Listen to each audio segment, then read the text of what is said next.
One day, Moses decided to take his flock of sheep away from Midian to the far side of the wilderness toward Mount Sinai.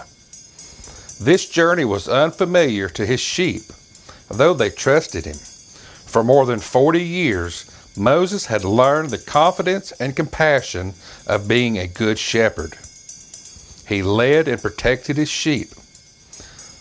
During this time, God was using Moses as a shepherd to prepare him for an incredible task. Moses was going to lead God's people out of slavery and into freedom. As Moses led his sheep, they eventually came to a canyon near the base of Mount Sinai. It was surrounded by a range of smaller hills, so it would be safe, and it had some grass for the sheep. As Moses searched the area for wolves and other dangers, he noticed off in the distance a large bush covered in flames. So he rushed towards it.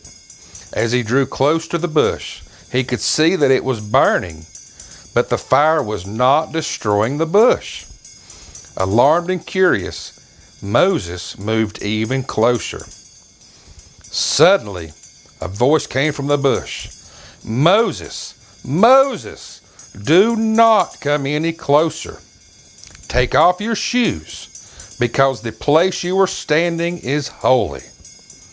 Moses fell back in awe and did as the voice commanded, taking off his sandals and bowing low. Moses gave this strange and wonderful sight his full attention, and the voice continued to speak. "I am the God of your fathers, the God of Abraham, the God of Isaac, the God of Jacob." God speaking to me? Moses trembled and did not dare look at him. The Lord God continued, "I have seen the sorrow of my people who are in bondage under the Egyptians' great power. I have heard their cry, and I am familiar with their pain. It is time for me to deliver them." Moses continued to listen as God spoke. "Get ready, for I am sending you to Pharaoh to set my people free." Long ago, Moses had dreamed of helping his people, but so much time had passed, and he was so uncertain. He asked, "Who am I that I should go to Pharaoh and lead your people out of Egypt?" But God assured him, "I am with you, and I'm going to prove it to you by bringing my people safely out of Egypt." But Moses continued to hesitate. "What should I tell the children of Israel when they ask who you are and what your name is?" Then God replied, "Tell them, I am who I am sends you." And he added, "Tell them that this will be my name forever." But Moses became afraid. He wondered how he could do this. The Egyptians hated him so much, and the Hebrews, they despised him. But God reassured Moses that he would be with him.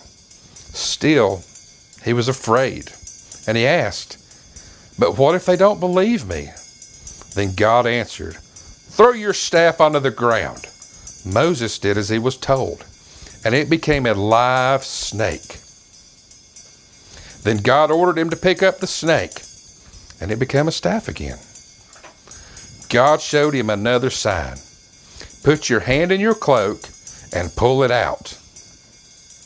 When he did, his hand was full of leprosy. God instructed him to do it again, but this time the leprosy disappeared. It would be clear to the Hebrews and the Egyptians that God was with Moses. But Moses was still afraid. He was so terrified to speak to Pharaoh. "I'm not a very good speaker," he argued. By now, God was so angry in his unbelief and reminded Moses that he, the God of the universe, had created Moses and prepared him for what he was called to do. Even so, God had assigned Aaron, the brother of Moses, to be a spokesman and to help support Moses in the days ahead. So Moses returned his flock of sheep safely to their home, and with his brother Aaron left on the great adventure. He would shepherd the people of Israel, deliver them out of slavery of Egypt, and lead them safely to a land promised to them by God. Today's memory verse is from Exodus chapter 3, verse 14. God said to Moses, "I am who I am." And he said, "Say this to the people of Israel, I am has sent me to you."